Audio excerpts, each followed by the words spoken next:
శాసనసభ్యులు శ్రీ కందుల నారాయణ రెడ్డి తర్లుపాడు మండలంలోని తర్లుపాడు గ్రామంలో వెలిసిన శ్రీ రుక్మిణి సత్యభామ సమేత వేణుగోపాల స్వామి వారి బ్రహ్మోత్సవాలలో పాల్గొని ప్రత్యేక పూజలు నిర్వహించారు.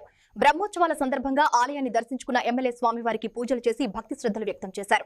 అనంతరం ఆలయ కమిటీ ఆధ్వర్యంలో ఏర్పాటు చేసిన ఒంగోలు జాతి ఎడ్ల ప్రదర్శన పోటీలను ఎమ్మెల్యే లాంఛనంగా ప్రారంభించారు. ఈ సందర్భంగా ఆయన మాట్లాడుతూ ఒంగోలు జాతి ఎడ్లు మన ప్రాంతానికి గర్వకారణమని, ఈ జాతిని కాపాడుకుంటూ ముందుకు తీసుకెళ్తున్న పశుపోషకులు అభినందనీయులని అన్నారు. సంప్రదాయ వ్యవసాయం పశుపోషణను ప్రోత్సహించాలని అవసరం ఉందని పేర్కొన్నారు. ఈ కార్యక్రమంలో జనసేన పార్టీ నియోజకవర్గ ఇన్ఛార్జ్ శ్రీ ఇమ్మడి కాశీనాథ్, బీజేపీ నాయకులు పివి కృష్ణారావు, ఆలయ కమిటీ సభ్యులు, గ్రామ పెద్దలు, భక్తులు పెద్ద సంఖ్యలో పాల్గొన్నారు. ఓకే ఓకే అన్న.